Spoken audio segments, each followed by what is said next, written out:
बहुजन समाज में जन्मे उन सभी महापुरुषों के चरणों में नमन करती हूँ जिन्होंने अपना पूरा संपूर्ण जीवन इस मूल निवासी बहुजन समाज की हक और आज़ादी के लिए अपना कुर्बान कर दिया।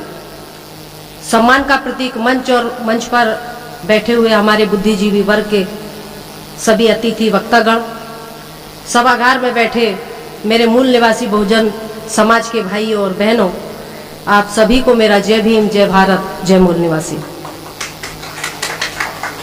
साथियों, चौधरी सर के अनुसार मेरी बीडी तिवारी से आज से 1.5 साल पहले आरक्षण और प्रतिनिधित्व के ऊपर चर्चा हुई थी। उस चर्चा के संदर्भ में मेरी उनसे क्लियरिटी बात नहीं हुई थी, लेकिन मैं चौधरी सर से इजाजत चाहती हूं कि जो कौम अपना इतिहास नहीं जानती वो कभी अपने भविष्य का निर्माण नहीं कर सकती। इस मूल निवासी बहुजन समाज को जब तक अपना इतिहास मालूम नहीं होगा तब तक हमें कौन सा रास्ता चुनना है। किसी ने कहा है कि हर चमकने वाली चीज सोना नहीं होती और हर काली चीज कोयला नहीं होती। धोखा वही खाते हैं मेरे मूल निवासी बहुजन भाइयों जिन्हें दोस्त और दुश्मन की पहचान नहीं होती। हमने आज तक धोखा खाया है। ये धोखा खाया हुआ समाज है। सदियों से हमें धोखा मिला है। कभी हमें धर्म के नाम पर धोखा, कभी हमें समाज के नाम पर धोखा। क्योंकि वर्तमान परिस्थितियां जो हैं वह स्पष्ट है कि आज की तारीख में अगर इस देश का कोई गुरु है, समाज का गुरु ब्राह्मण है, इतिहास लिखने वाला ब्राह्मण है, शिक्षा का गुरु ब्राह्मण है, धर्म का गुरु ब्राह्मण है और राजनीति का गुरु भी ब्राह्मण है।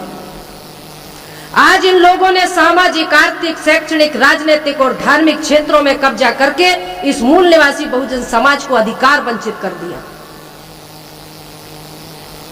जो हमारे डॉक्टर बाबा साहब अंबेडकर युग पुरुष ने 1916 से लेकर के 1956 तक 42 साल अकेले संघर्ष किए, उस वक्त बाबा साहब के पास कोई संविधान नहीं था। आज हमारे पास संविधान होने के बाद भी हमने 70 सालों में अपने जो मिले हुए हमें हक और अधिकार थे हमने उसको गंवा दिया।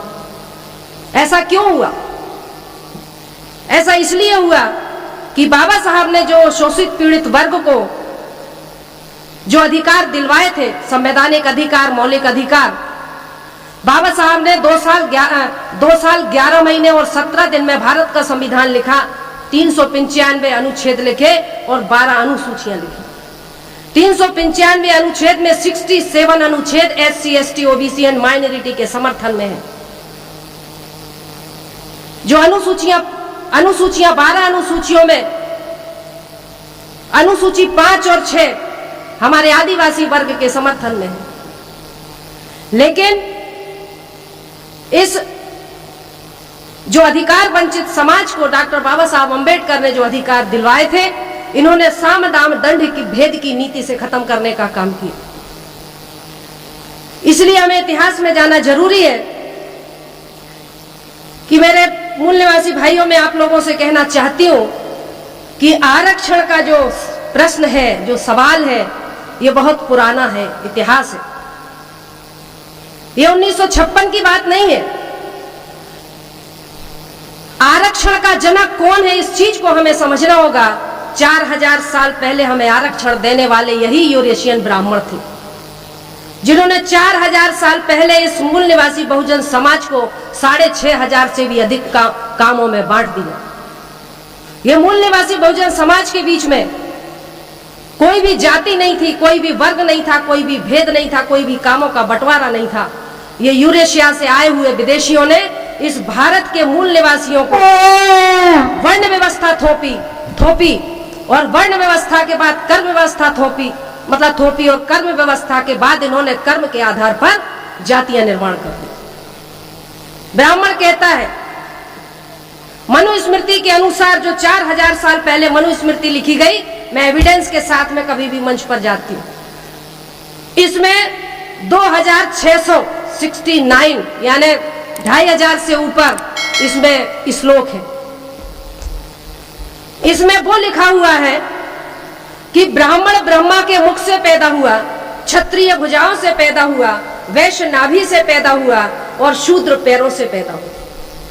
कभी मैं यहाँ बैठे हुए सभी मेरे साइंस के पढ़े लिखे बच्चे भी होंगे, कुछ युवा भी होंगे, यहाँ पर सभी लोग समझदार बुद्धिजीवी वर्ग हैं। कभी किसी पुरुष को आपने मुंह से बच्चा पैदा हुआ तो देखा? अगर कोई देखा हो तो बता दीजिए। वो भी ब्रह्मा के मुख से ब्राह्मण पैदा हुआ। मैंने तो अभी तक थूक और खकार के सिवा कुछ निकलते देखा ही नहीं। लेकिन वो कहता है ब्रह्मा के मुख से ब्राह्मण पैदा हुआ, भुजाओं से क्षत्रिय पैदा हुआ, नाभि से वैश्य पैदा हुआ और पैरों से शूद्र पैदा हुआ। यानी SC ST OBC जो संवैधानिक भाषा में कहा जाता। इन्होंने क्या कर्म बांटा? ब्राह्मण शिक्षा देने का, पढ़ने का काम करेगा, पूजा पाठ करने का काम करेगा और दक्षिणा लेने का काम करेगा। पांचवी फैल हमारे भविष्य बताता है। ब्राह्मण पढ़ने पढ़ाने का काम करेगा, शिक्षा देने का काम करेगा, धर्म के नाम पर दान लेने का काम करेगा। क्षत्रिय जो इन्हीं में से बनाए इन्होंने, क्षत्रिय सिर्फ राज करने का काम करेगा और ब्राह्मण की रक्षा करने का काम करेगा। वैश्य क्या करेगा? व्यापार करके इनको कर चुकाने का काम करेगा। और जो शूद्र है, जो SC ST जो अधिकार वंचित समाज है, इन तीनों वर्णों की सेवा करने का काम करेगा। ये ब्राह्मण ने आरक्षण नहीं दिया हमें।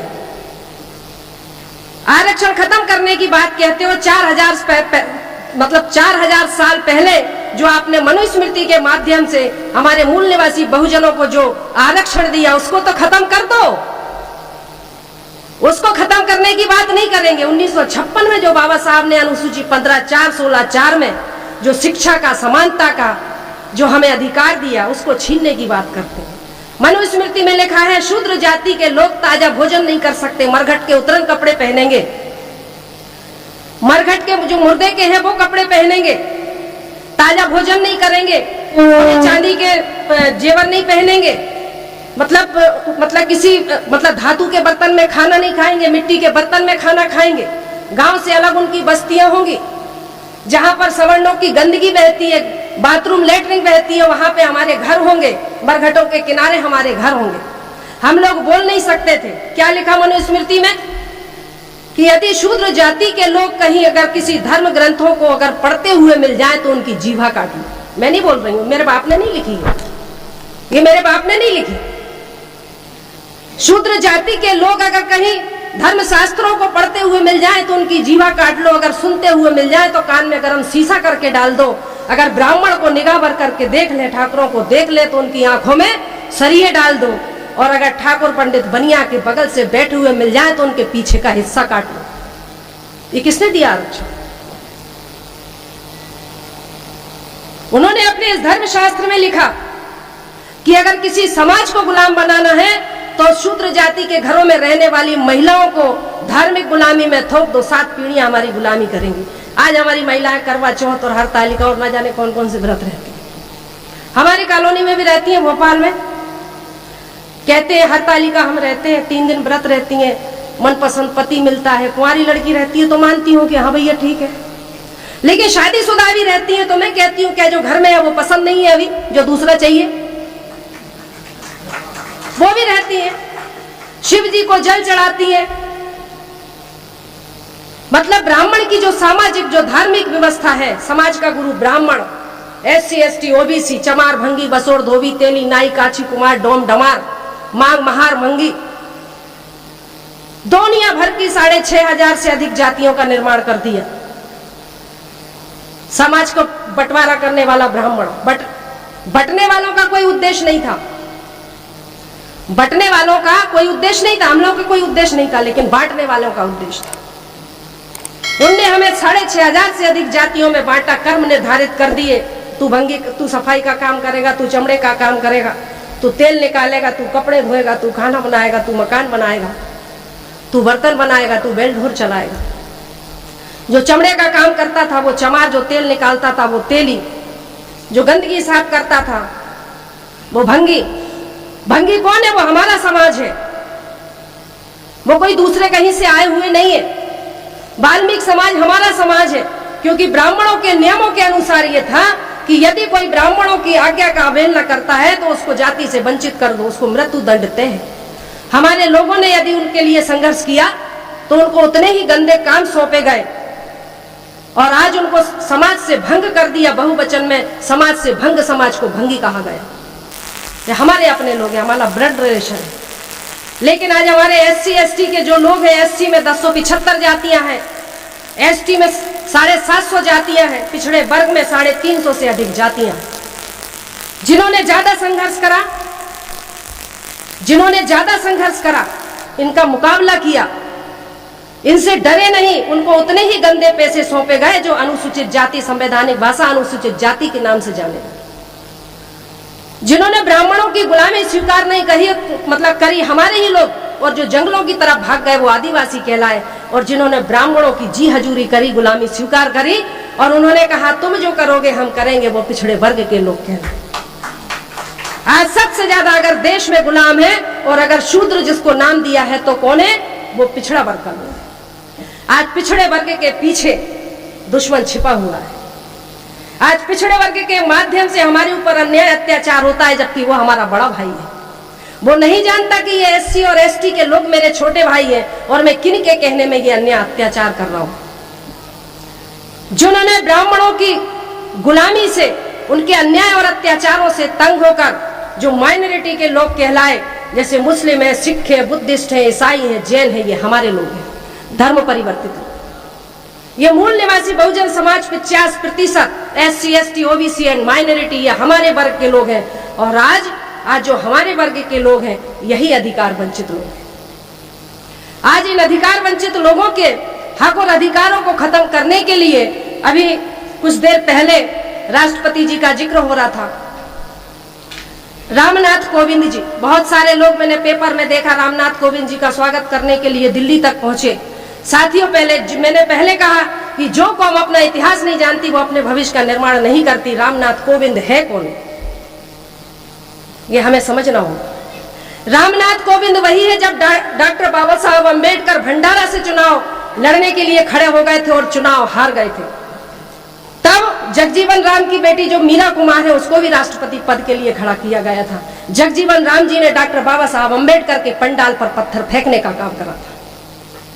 दूसरा, रामनाथ कोविंद, मैं राजनीति नहीं हूं, मैं राजनीतिक महिला नहीं हूं, ना मैं राजनीति समझती हूं, लेकिन जितना मेरा अध्ययन है और जितना मैं वाच करती हूं कि रामनाथ कोविंद वही है जिन्होंने संविधान की समीक्षा के लिए, जब उस वक्त अटल बिहारी वाजपेयी प्रधानमंत्री बना था, तो अटल बिहारी वाजपेयी ने कहा था कि रामनाथ कोविंद जी मुझे SC ST OBC के सिग्नेचर चाहिए ताकि मैं संविधान की समीक्षा कर सकूं। रामनाथ कोविंद गुलाम जो राष्ट्रपति है, उन्होंने क्या किया, 60 राज्यसभा सदस्यों के सिग्नेचर करके, सहमति करके अटल बिहारी वाजपेयी को दे दिए कि हाँ आप संविधान की समीक्षा कीजिए। रामनाथ कोविंद ने जब ये सौंपा, उसी दिन से भारत के संविधान की समीक्षा होनी चाहिए, होनी चाहिए, होनी चाहिए, ये मुद्दा उठा। और साथियों, रामनाथ कोविंद को जो राष्ट्रपति बनाया गया, ये बिना षड्यंत्र के नहीं बनाया गया। ब्राह्मण चरित्र में परिवर्तन करता है लेकिन उद्देश्य से कभी परिवर्तन नहीं करता। उनका क्या है, मैं राजनीतिक नहीं हूं, लेकिन साहब राज्यसभा सदस्य रहे।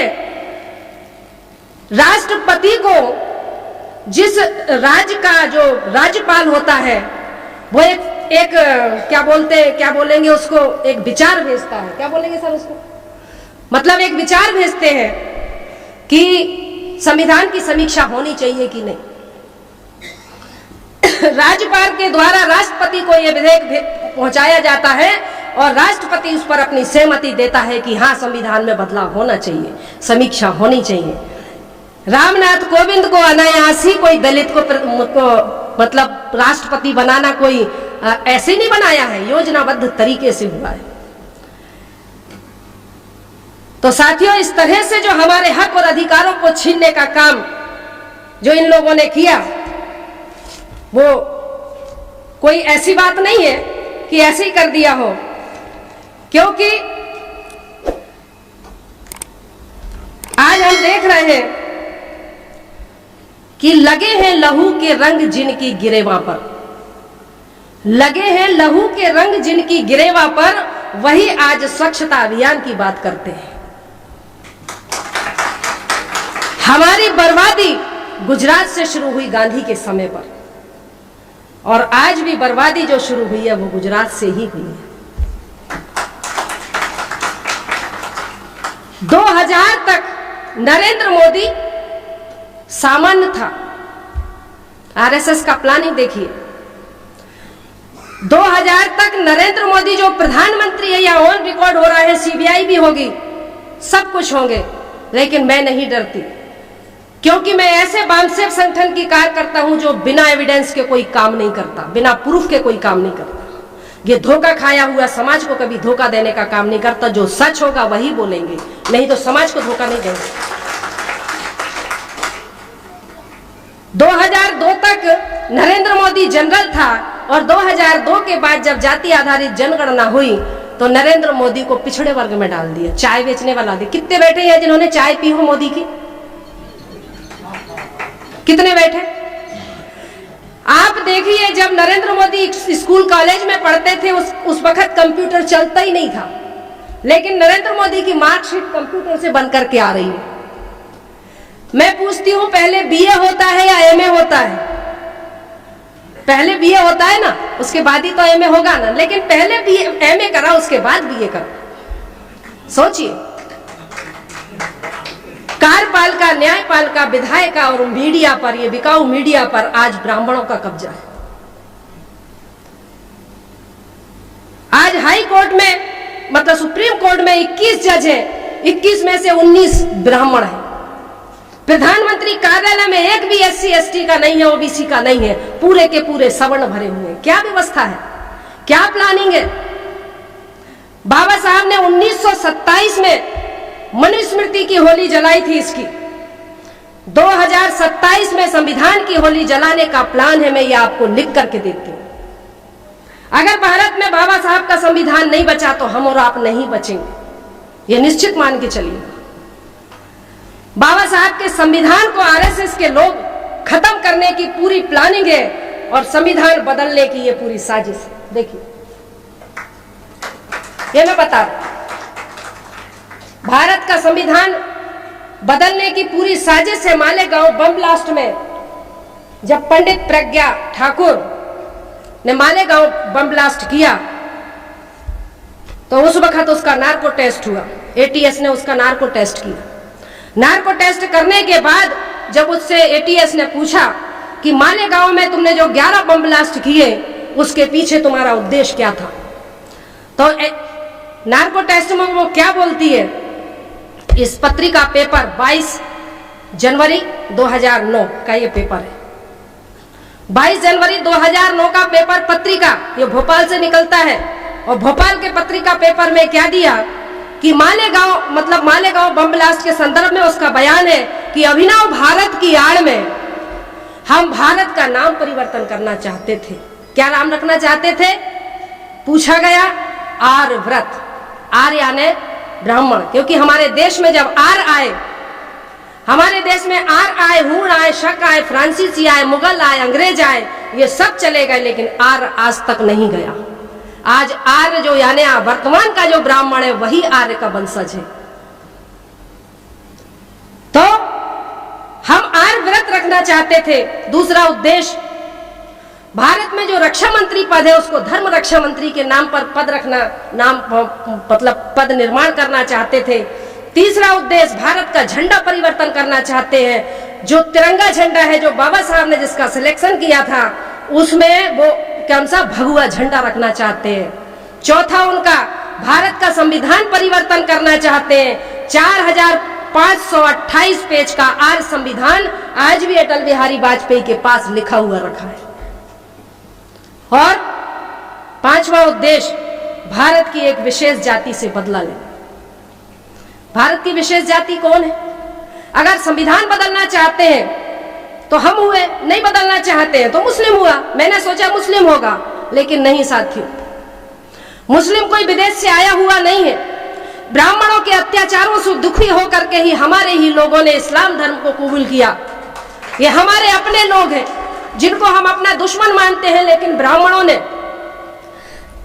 SC ST OBC को हिंदू बना करके आज मुसलमानों के विरोध में लड़वाने का काम करता है। भारतीय संविधान के, इस भारतीय संविधान के अनुच्छेद 340, 341 और 342 के तहत अनुसूचित जाति, आदिवासी, पिछड़े वर्ग के लोग हिंदू नहीं हैं, फिर भी हम हिंदू कहे जाते हैं। हिंदू का मतलब होता है जो दीन होता है, जो दलित होता है, जो तिरस्कृत होता है, जो चोर होता है, वो हिंदू। क्योंकि जब अकबर हमारे देश में आया था, जब उसने जजिया कर मांगा था और जजिया कर देने से ब्राह्मणों ने मना कर दिया था, उन्होंने कहा कि तुम भी विदेशी, हम भी विदेशी, यहाँ के लोगों से लो ना। कहते ये तो हीन है, ये तो देते ही नहीं है, ये तो तिरस्कृत लोग हैं, बहिष्कृत लोग हैं। तो उन्होंने हमको नाम दिया था हीन।